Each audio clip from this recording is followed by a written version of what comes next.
ఈ చిన్న పిల్లాడు పరిగెడుతూ అనుకోకుండా జారి ఎదురుగా ఉన్న పాతకాలపు పాత్రపై పడతాడు. ఇంతలో ఈ పిల్లాడు మాయమైపోతాడు. ఇతడు 1000 సంవత్సరాలు వెనక్కి వెళ్లిపోతాడు. అయితే అక్కడి ప్రజలు ఆహారం లేక ఇబ్బంది పడుతూ ఉంటారు. అప్పుడు ఈ పిల్లాడు వీళ్ళకి సహాయం చేయాలని అనుకుంటాడు. తనతో తెచ్చిన బ్యాగులో తాను తినడానికి పెట్టుకున్న ప్రస్తుత కాలంలోని ఆహారాన్ని వీళ్ళకి తినమని ఇస్తాడు.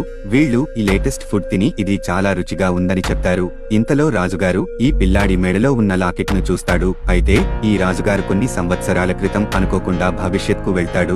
అక్కడ ఒక అమ్మాయితో అనుకోకుండా ప్రేమలో పడి ఒక రాత్రి స్పెండ్ చేస్తాడు. అయితే ఇతడు వెళ్లిపోయే ముందు 2 లాకెట్స్ అక్కడ పెట్టి వెళ్తాడు. అయితే ఈ పిల్లాడు వేసుకున్న లాకెట్ తనదే అని రాజుగారికి అర్థం అవుతుంది. కానీ రాజుగారు ఈ విషయాలన్నీ ఈ పిల్లాడికి చెప్పలేకపోతాడు. అలాగే ఈ పిల్లాడికి బహుమతిగా రాజుగారు బంగారు బిస్కెట్లను ఇస్తాడు. అయితే ప్రస్తుత కాలంలో ఉన్న ఈ చిన్న పిల్ల ఆ పాతకాలపు పాత్ర దగ్గరకు వచ్చి తన అన్నయ్య ఎలా మాయం అయ్యాడో అర్థం కాక చూస్తూ ఉంటుంది. ఈ చిన్న పిల్ల తన తల్లితో జరిగింది చెప్పి ఆ పాత్రలో డ్రింకులు తిను బండారాలు పెడుతుంది. కానీ ఆ తిను బండారాలు మాయం కావు. అప్పుడు ఈమె తల్లి ఒంట్లో బాగోలేదా, ఎందుకు ఇలా ప్రవర్తిస్తున్నావు అని అంటూ వెళ్లిపోతుంది.